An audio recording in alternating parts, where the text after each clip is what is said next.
Dear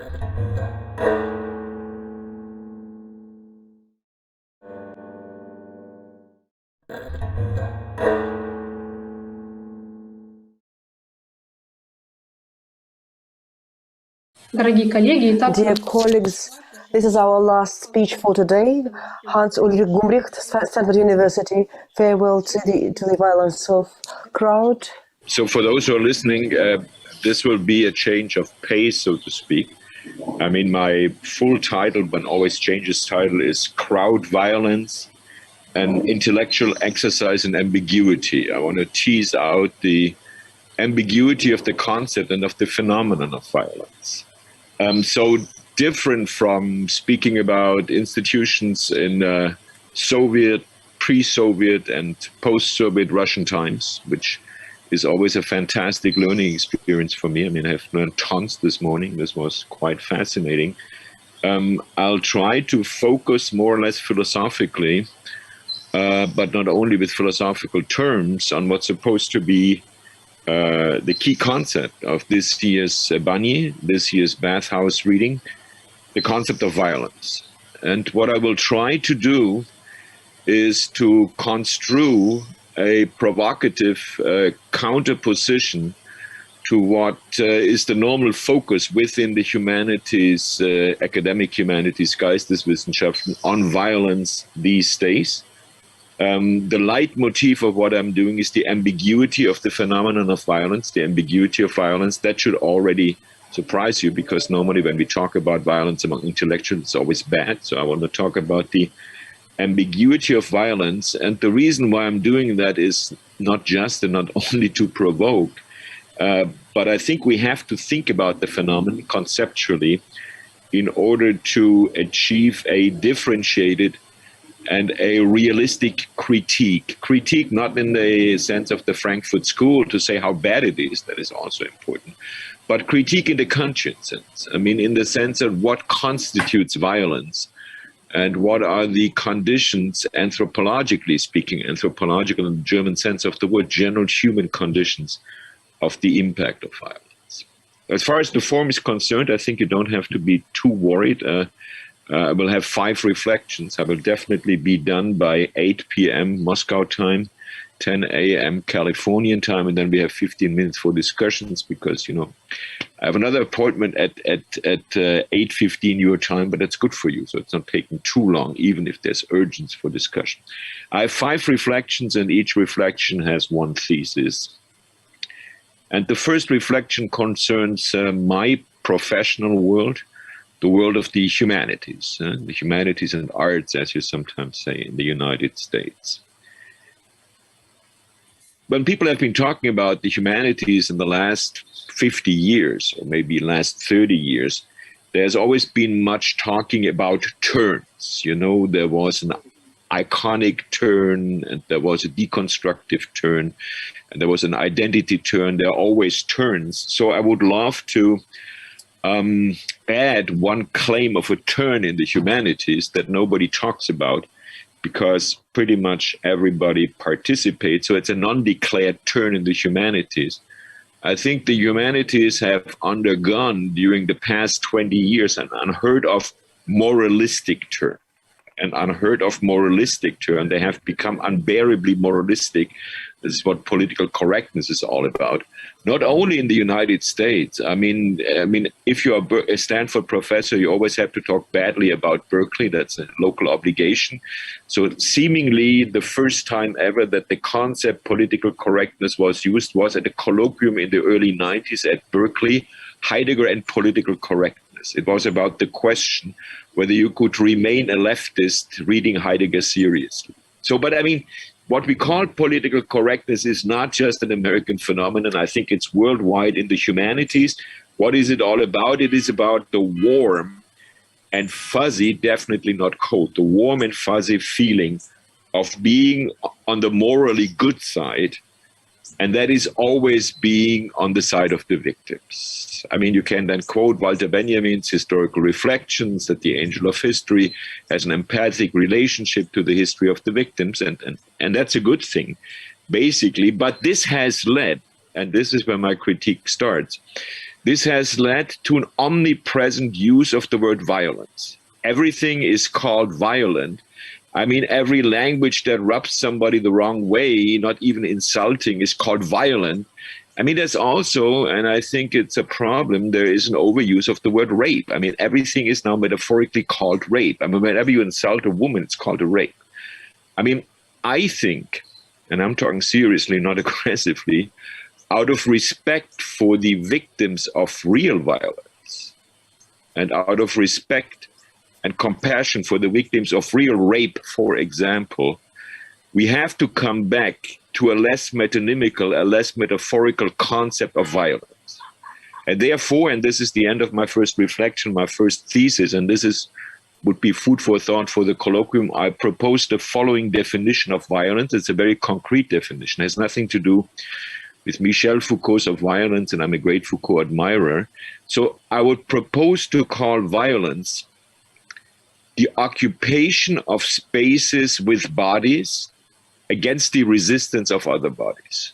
So again, I propose to call violence the occupation of spaces with bodies against the resistance of other bodies. I mean, if you think it through, that, for example, would be a very concrete description of what we call rape. Not only rape, but any type of violence. But I would think that out of respect for the victims, we should stop in the humanities and among intellectuals in general this metonymical, metaphorical use of violence. Everything is violent. So I think we should have a specific concept of violence.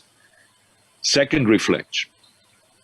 From the side of Russian history and from the side of German history, I'm only a US citizen since 2000, but nevertheless, of course, existentially being born in Germany 3 years after the suicide of Hitler, the history that I carry is a German history. I think from the Russian history side, from the German history side, and maybe from any national history, we have every reason to take violence and the suffering of the victims of violence very seriously. Yeah? I mean, think of concentration camps in Germany, think of the Gulag in Russia. I mean, maybe we even have specific histories. Yes, personally, I have every reason, and it has happened throughout my life, to identify if this were possible with the victims in my national history. I mean, I've been recently appointed a professor at the Hebrew University after my retirement of Stanford. I'm teaching there from time to time. And my friends in Israel tell me that I'm idiotically happy about that. I mean, this is excessively happy. Why am I so excessively happy? Because, of course, there's a specific relationship in me. Until my death, I will feel I should do something to redeem, if that was ever possible, those victims of Nazi violence. And I think there's similar feelings in Russia. Okay, this is all evident. Now here comes my point of ambiguity. On a personal level, I do know, Irina knows that too, and that's the difference that we have. I love to be in a stadium crowd. I love to be in a full stadium. For Carola, I'm a fan of Borussia Dortmund, that has the largest stadium in Germany and the roughest fans. And when I go to a stadium, I love to be not just in the stadium. I mean, as people know me at my club, they invite me to go to a lounge or something. No, I want to be on the standing only 30,000 Südtribüne in Dortmund with the rough fans. Yeah, recently they told me they would give me protection if I go there because I love to be there. I love to be part of a crowd. And why do I love to be part of a crowd? Because I feel that this crowd is a matrix of violence.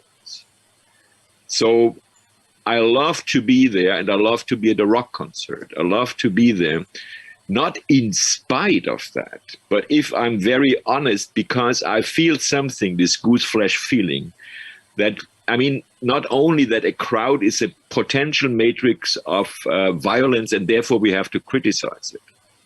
I mean, what I'm telling you is like a confession, but I do feel I love to be on the Süd in Dortmund.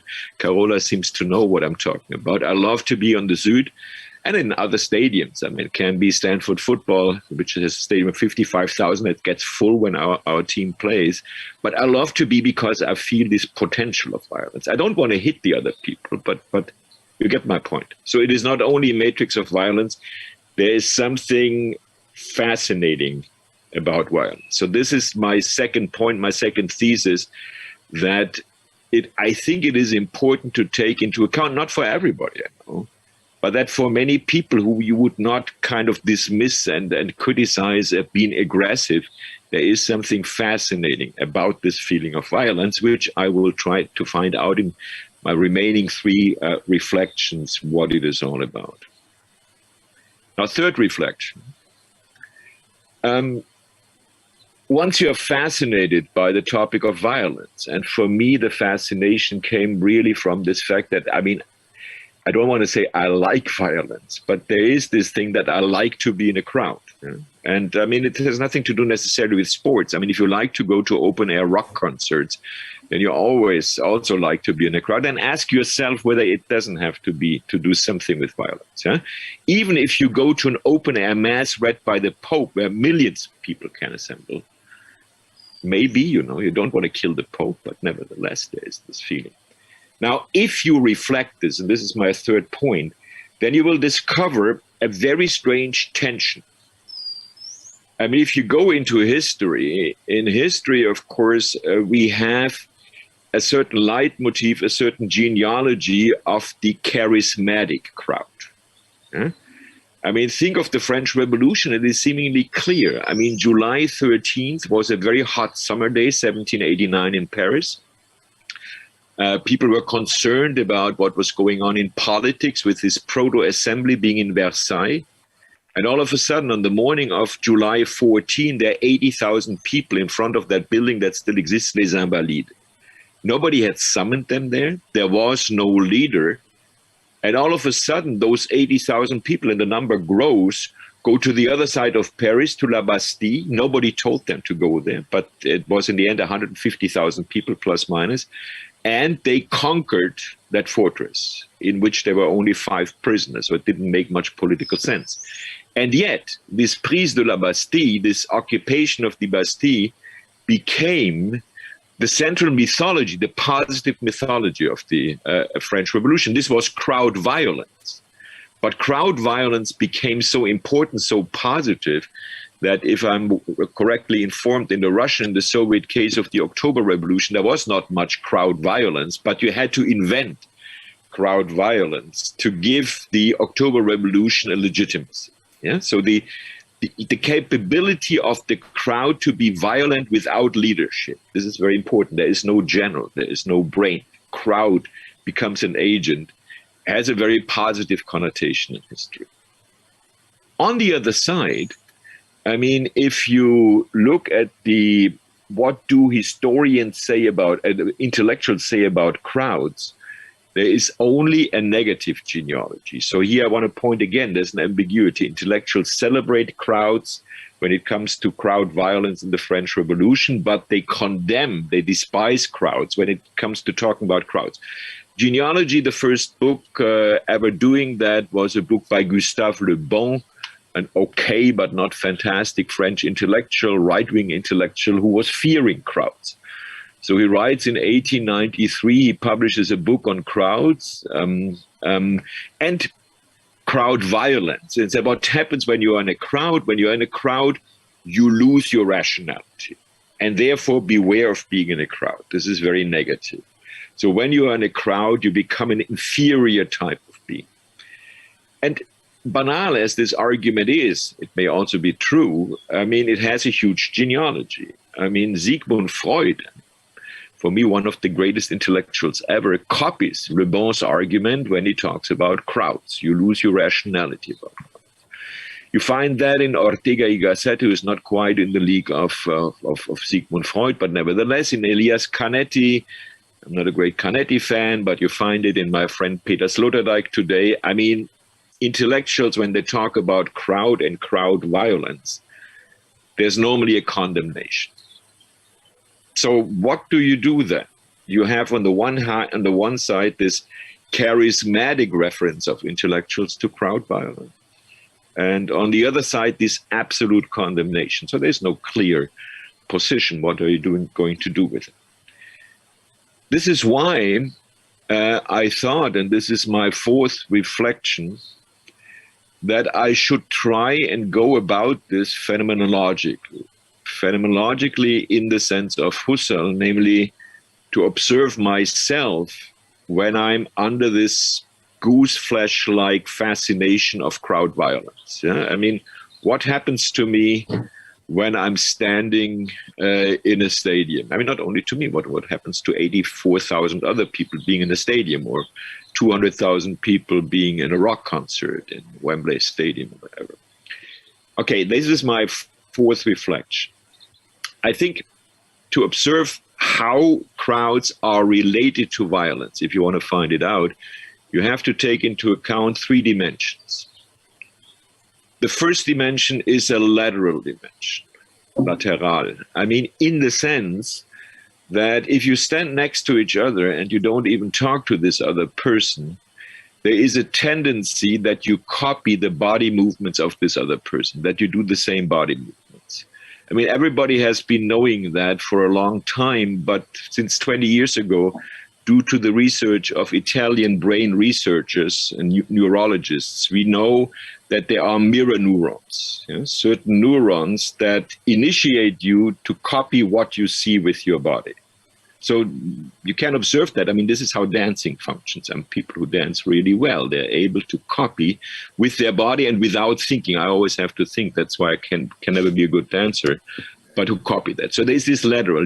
I mean, that already, if you are in a stadium and that is a contained space, and if it's very narrow in the stadium, if everybody starts moving, everybody starts jumping, for example, there is already a threat of violence. There's no direction, but there's a threat of violence. So lateral dimension. Second dimension I call transitive. When you are in a crowd, not necessarily, but oftentimes there's a focus of attention. When you are in a stadium, there's the game going on. Yeah?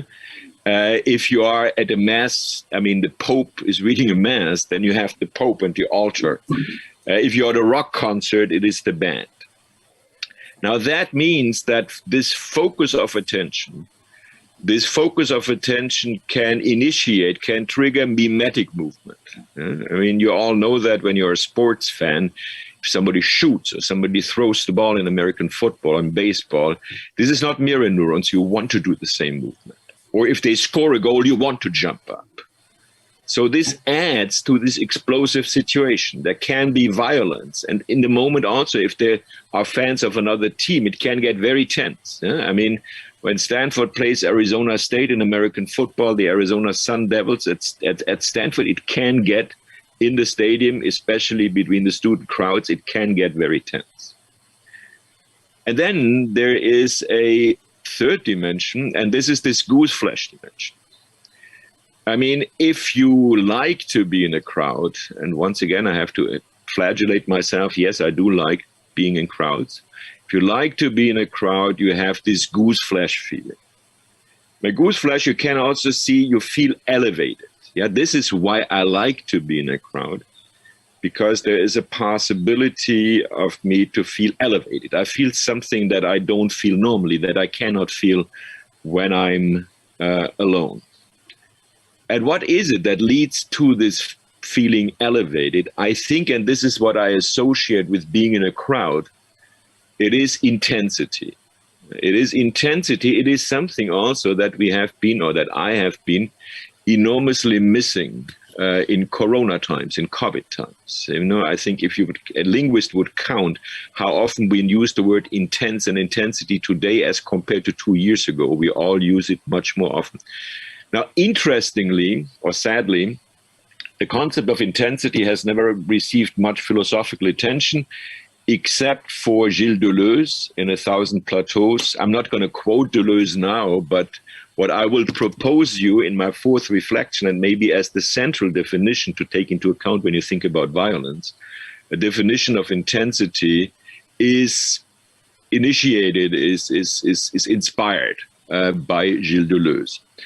Now, Deleuze, or Deleuze, as they are calling him in the United States, speaks about intensity in the first place as a process. Intensity is not just the state, but intensity is a process. And he says it is a process that leads from absolute contingency, I would explain that in a moment, from absolute contingency to a black hole situation, a trou noir. He really literally says black hole. Now, what does that mean? We are all familiar with what this definition says. We sometimes are in a situation you're standing there with other people in the stadium. And when you are coming to the stadium and you're not organized, I mean, anything can happen. You can get into a conversation with them, you can get into a fight with them, you cannot talk to them, etc., etc. That would be the German sense of contingence, the French sense of contingence. Anything can happen. But if in the process of being in a rock concert, or in the process of being at a Pope's Mass, or in the process of being in a stadium, being in a crowd, you get into this process of intensity. That may happen and may not happen. You go from this absolute openness, from the situation of contingency, to a black hole situation. To a black hole situation where you don't choose anymore what you're doing, where you are doing in unison with what the crowd is doing, where you become precisely something that sociologists have never described, namely a group of people whose commonality is not based on solidarity, on shared interests, on shared class situations, etc., but on shared physical presence. You become what Christian theology in the 3rd century, referring to Christ being the embodied God, was saying the church is, or Christianity is, Christ's mystical body. You get my point? In a crowd, through a process of intensity, you can become a mystical body in that sense, quote unquote. It's a theological concept. I'm not talking about theology. A group where individually you do not think anymore independently, where you act in unison with that crowd. And that has a feeling of being elevated. I mean, yes, that has this gooseflesh feeling. This is why I like to go to a stadium. But that cannot exist without a risk of violence. That cannot exist without a risk of violence. That is my main point. There is something positive about it. There's a temptation about it. There's a temptation about violence in the crowd. But at the same time, you cannot get it without a risk of violence. Okay, final reflection. I think Irina will be relieved that for once I'm only using 20 minutes or maybe 22 minutes. 5th reflection. Now, what shall we do with this kind of finding? I mean, this is, I tried to say I will have a phenomenological reflection on what happens when you are in a crowd and how that is related to violence. So, I mean, this is not necessarily military violence, but could also be military. What do you do with that? I mean, the tendency of the professional sports leagues is to exclude spectators from the stadiums who are likely to become, in my sense of the word, mystical bodies. How do you do that? You do that by raising the prices enormously. Yeah? I mean, if you look at the American professional leagues, I mean, I'm a fan of practically all sports, so I would love to have tickets for the National Football League and for the National Baseball League to watch the San Francisco Giants, etc., etc. But this is very expensive in the United States. Yeah, I mean, the normal hardcore fan can simply not afford to buy a ticket for any location to go to a stadium. And nevertheless, there are enough people. The stadiums are always full. So this is why when you go to an American professional sports event or stadium compared to Europe, it's a very clean event. There is, objectively speaking, they have measured that, much less risk of violence at an NFL game than at a Bundesliga game in Germany, or probably a first league soccer game in Russia, where you have hardcore fans. In Germany, they call them ultras. But in Germany also, the soccer federation tries now to exclude ultras, I mean the hardcore fans, the violent, potentially, and not always violent, potentially violent fans from the stadium. Now, I mean, I regret that because despite my age of 73 years and beginning to be frail, I like to be in such a crowd. I regret that too because even if I'm not part of the crowd, I mean, Carola seems to know a little bit about the mythology of the stadium in Dortmund. You go there partly because of the crowd. Yeah, because there is some temptation. It's dangerous, it's dangerous, but there is something tempting about it. Now, it turns out that my country, the country of whom I'm a citizen and the country I love, the United States, it's late patriotism, but that country that has been so successful in purifying stadium violence is probably the country with the highest degree of personal violence.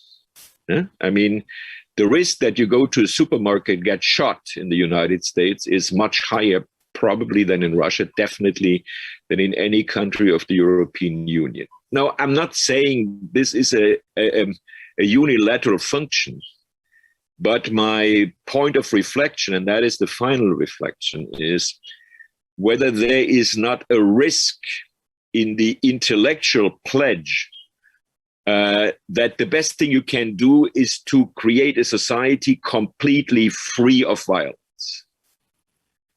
Because it could be, I don't know, but it could be that this goose flesh desire of which I'm speaking, this desire, to use the positive word, to be elevated, this desire to be part of a mystical body, as I called them, which always implies the risk of violence. It could be that this is an anthropological desire, anthropological in the German sense of the word. It could be that this is a desire that belongs to being humans, that belongs to being humans in the non-Cartesian sense, that belongs to being humans that have a body. And if this was the case, that, even those who don't like to go to sports events, but there is a temptation of violence, then I think instead of dreaming that dream of an absolute exclusion of violence, that may be politically and socially speaking a higher risk operation, whether it would not be better to think about certain rituals. Yeah, and stadiums are such rituals where there is a possibility for this violence to articulate itself without a high degree of danger and risk in the private sphere. So my final point would be, and I'm not saying this has to be, this is the reflection about, now you say, well, I'm saying, I talk about the ambiguity of violence. My final point is the question whether, if you take seriously what most academics, most intellectuals are proposing, eliminate violence as best you can, any type of violence from society, whether this is not more dangerous than admitting certain types of violence or the risk of certain types of violence under certain institutional conditions. And I very much thank you for the attention given to a non-Russianist at the end of a very intense evening in Europe and morning in California.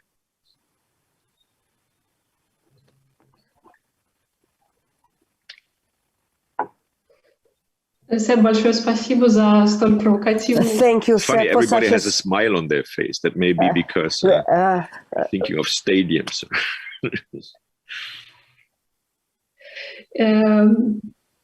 Это было действительно захватывающе. I don't hear. It was. Now I hear. I just said it was really and captivating. And of course, the more because you spoke based on your own experience and you with your own emotions. And while we're collecting the questions and commentaries, I just wanted to mention the author whom you, when enumerating the other ones who was speaking on behalf of violence, on behalf of Georges Bataille, and who spoke about the inevitability of violence, of thirst for violence, of the highest delights that are connected to it, and who asked to bring it back, to bring the ritual forms back of the collective forms, the sports and festivities that would enable us to articulate violence. Yeah, the Dionysian plays in ancient Athens, for example, were such a ritual. with the risk of violence. There was violence actually happening. Not only a competition for the best tragedy, but Laurie, I think Laurie has. Yeah, so we have a West Coast dialogue, Laurie. Yeah. In the Pacific 12. No, Pacific an American 12 one, from the point of view of an American, with all our guns and all our violence and all our contact sports. So I have just two quick points. One is that I think this is very gendered. So as I was listening to your presentation, I'm wondering, how many of these hardcore fans, going in and excited with the goosebumps, I bet almost all of them are men. I may be wrong. I'm not a fan of contact sports. But to me, I think that as a woman, I react differently to potential violence, right? It frightens me. In a way that it may not a man who feels that he can perhaps hold his own if he has to.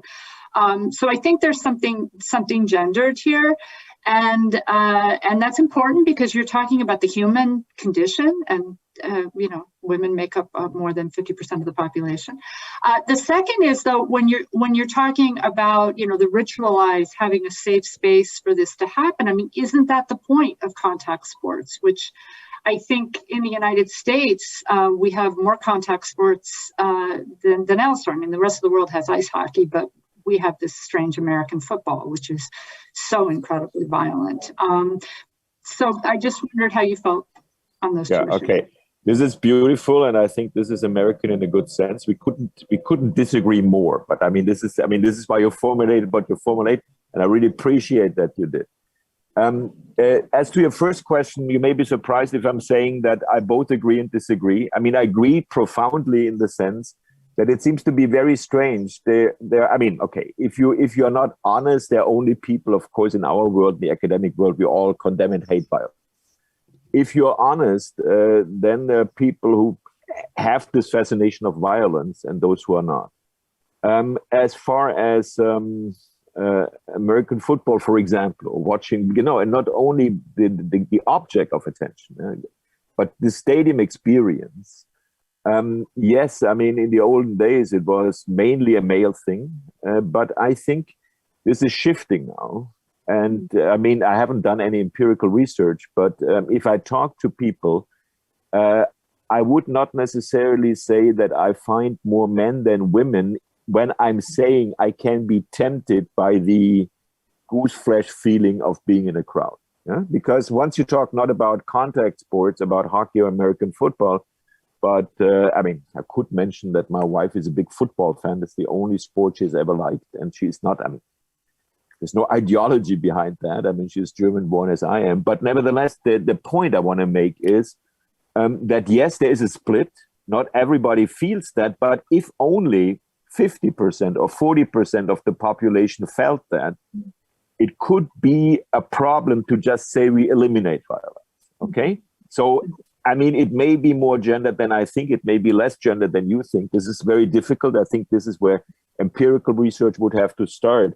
But that is a point. A second remark, and that there I don't think we have a big consensus. I mean, this the Pac-12, maybe the Pac-12 consensus. Pac-12 is the league in which both the team of Laurie's University, Arizona State, and Stanford play, and they're they have good teams in all sports. So anyway, I think that yes, this preference of contact sports, and I think it's a positive thing, is a possibility to have this possibility of letting violence, articulate itself without major consequences. I mean, yes, it can have consequences on the brains of players, but they're thinking about better helmets. Okay, whatever. Yes, I completely agree with you.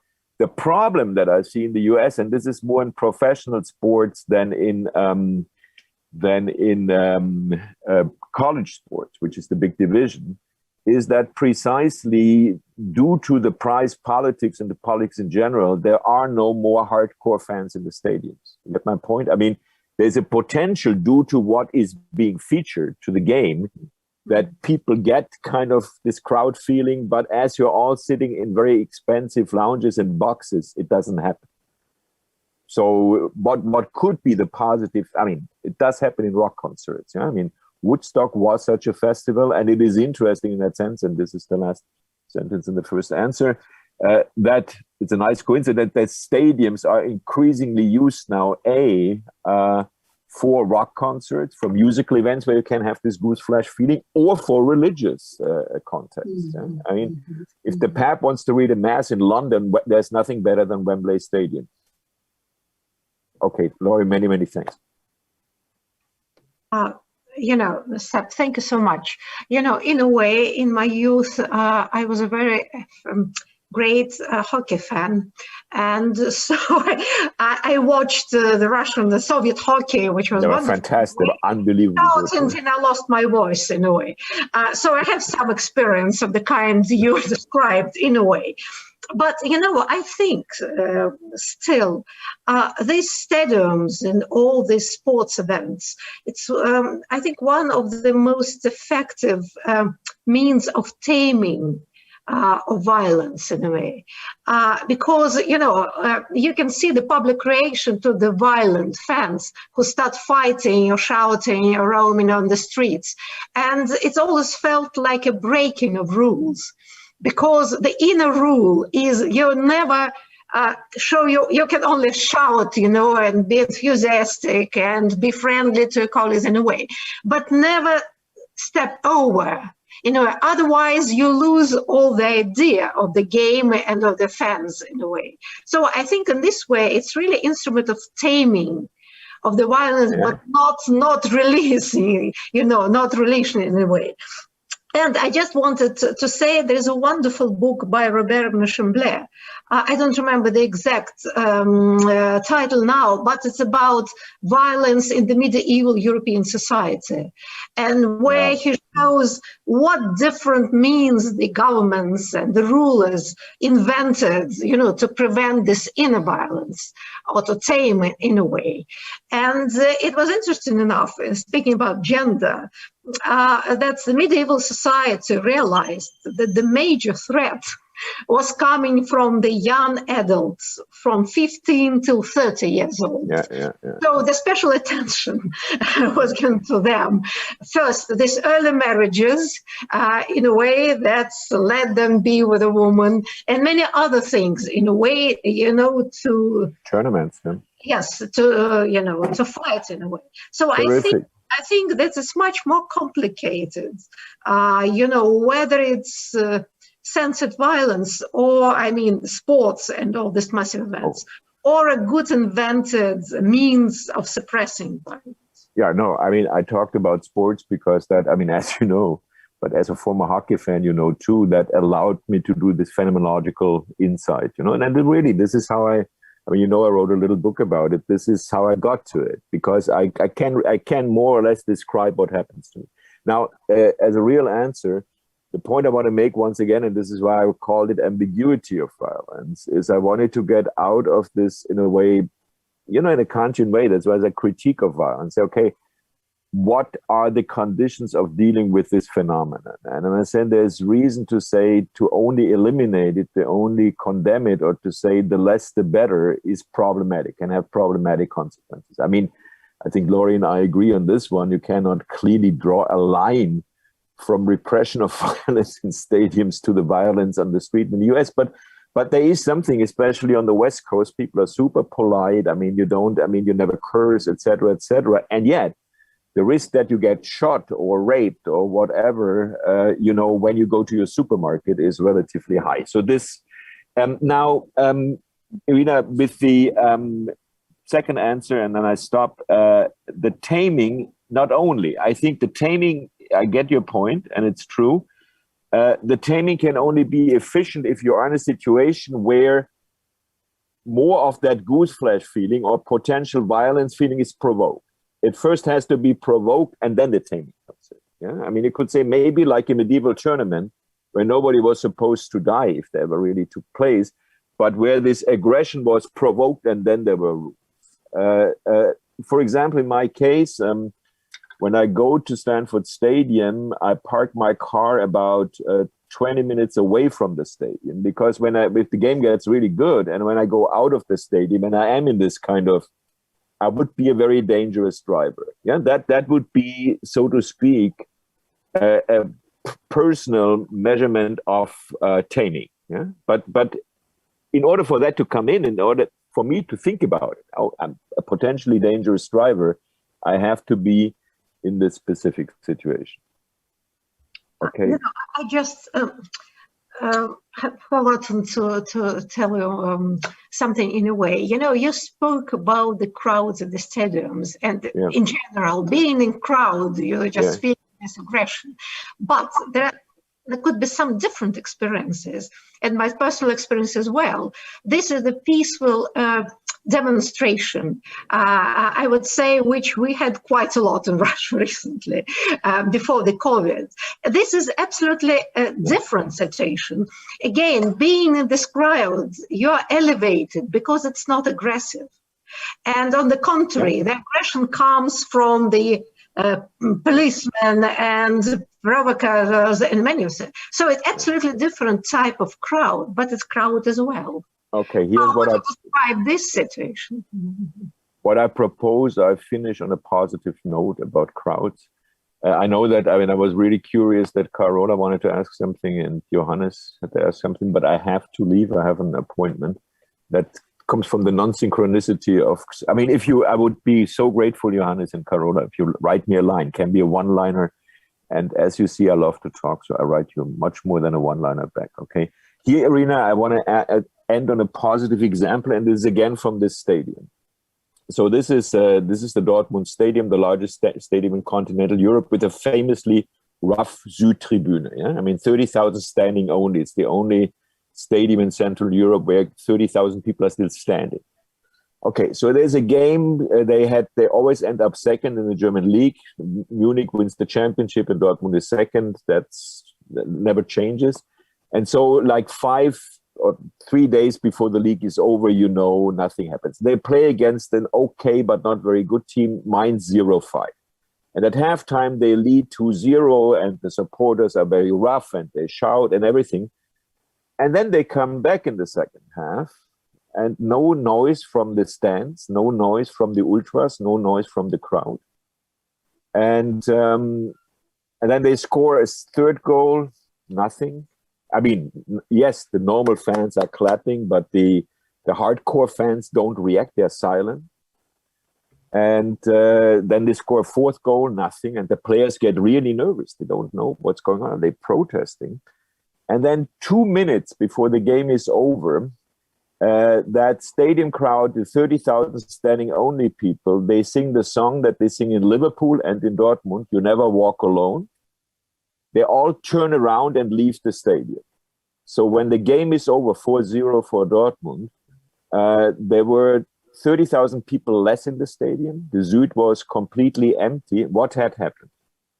What had happened was that at halftime, no specific reason, 2 of the 30,000 hardcore fans died of heart attacks. And there was nobody who concerted that, no conductor who said, this was the reaction, clearly. I mean, it is now documented. So this was, again, the mystical body, right? But nobody communicated.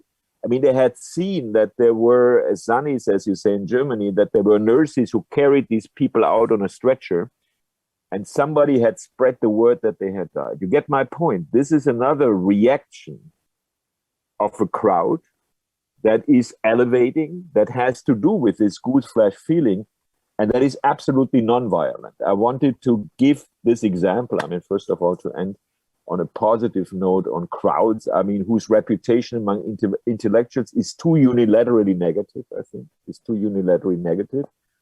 But also because I completely agree with you, it is not only the potential of violence. Yeah? I mean, there are other potentials there. And if you speak intellectually, I would say, and this was part of what I wanted to achieve, quote unquote, with my contribution. I mean, via crowd, the topic of violence has a much broader intellectual potential of things to be thought about, of things being implicit, than just how can we avoid violence. Yeah? I mean, a crowd has potentials as a quote unquote mystical body of elevation that are exactly, and I fully agree with you, Rina, very peaceful in a way that a speech about peace cannot achieve. I mean, in a way, like this ritual of mourning those people who died at halftime, is so moving that whenever I see the footage of it, I start crying. But now, I mean, as you look at me like astonished, I will not cry. I will thank you very, very much for having been in Moscow, in a way, having been at Arizona State, having been in Jena, all places I very much love. And to say Schlusswort, I hope, I mean, you see the California light coming in. I hope I'll be in Moscow again next year. Thanks so much. Seb, we have one question from YouTube. You don't have time, right? Okay, one. Okay, then one, but one fast, yeah. Просят дать комментарий к кейсу Беларусь 16. They ask, give comments on case in Belarus, the charismatic crowd in Minsk, 400,000, which doesn't want violence. A commentary to the question. Yeah. Okay. Oh, sorry. Yeah.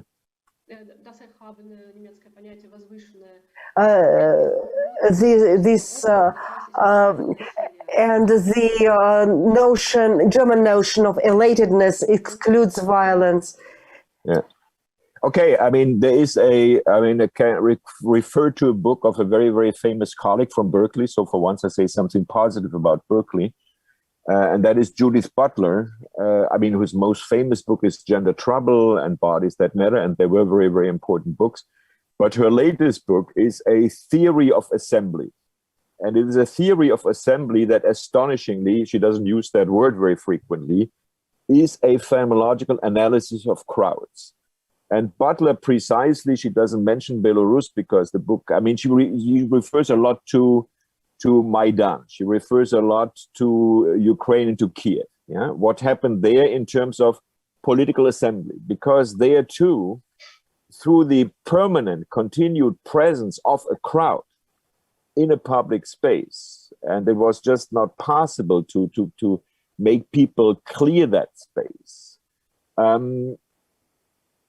There was a political impact that I think no individual, no organized party could have achieved. And this is exactly what Butler is analyzing in her book. I think it is a very, very important book. And now I do another Schlusswort, but this is now quoting Butler.